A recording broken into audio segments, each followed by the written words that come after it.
ఇప్పుడు చెప్పండి, అననీయ సప్పిరా నరకమా పరలోకమా? ఎవరైనా నరకం అంటే నేను వాళ్ళని అడుగుతాను, నీకు ఎవరు ఇచ్చారు అధికారం అందరిని నరకం పంపిస్తున్నావు? వాడు నరకం, వీడు నరకం, అతను నరకం, ఇతను నరకం, ఒక డినామినేషన్ వ్యక్తి ఇంకో డినామినేషన్, ఆయన నరకం, ఈయన నరకం, ఈయన నరకం. అరే నీకెవరు ఇచ్చారు అధికారం? ఎందుకు వెళ్ళాలి అననీయ సప్పిరా నరకం? నాకు చెప్పండి. వాళ్ళు ఏం మరణకరమైన పాపం చేశారు? వాళ్ళు మరణకరమైన పాపం ఏం చేయలేదు. మరి ఎందుకు చనిపోయారు సార్? అలాగైతే మరి ఉజ్జా ఎందుకు చనిపోయాడు? అది మరణకరమైన పాపమా? మందసం పడిపోతుంటే అడ్డుకుంటే దేవునికి ఇష్టం లేదా? ఇష్టమే, కానీ నియమానికి వేరుగా మందసం వస్తుంది. ఆ సందర్భంలో ఉజ్జాని దేవుడు వాడుకున్నాడు. మొత్తం దేవుని ప్రజలకు అదొక భయం. అప్పటి నుంచి మందసాన్ని బండి మీద పెట్టడం అని మోయడం స్టార్ట్ చేశారు. మందసానికి మోతకర్రలు ఎందుకున్నాయి? మోయడానికి.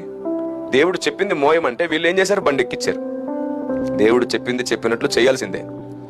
మరి ఏమంటారు కానా విందు దగ్గర? ఆయన మీతో చెప్పినది, దట్స్ ఇట్. మనం చేయాల్సిన పని అదే. ఆయన చెప్పినది చేయడానికి కష్టపడదాం.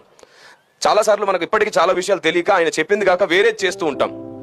కానీ మీరు ప్రతిరోజు నేర్చుకోండి, ప్రతిరోజు మార్చుకోండి, తప్పకుండా ఆత్మదేవుడు మిమ్మల్ని సరిచేస్తాడు. 10 సంవత్సరాల నుంచి నేను ఈ స్లోగన్ ఇస్తున్నాను. ప్రతిరోజు నేర్చుకోండి, ప్రతిరోజు మార్చుకోండి, మీరు భక్తులైపోతారు. ఎందుకంటే మనం ఒకటే రోజు అన్ని మార్చుకోలేం. నేనైనా మీరైనా ఒకటే రోజు అన్ని మార్చుకోలేం. నేను ఇంకా నాలో మార్చుకోవలసినవి ఏమైనా ఉంటే దేవుడు నాకు డే బై డేస్ చెప్తూనే ఉంటాడు. నేను చనిపోయే లోపు ఆయన అనుకున్నట్టు నేను పూర్తిగా చెక్కబడాలి.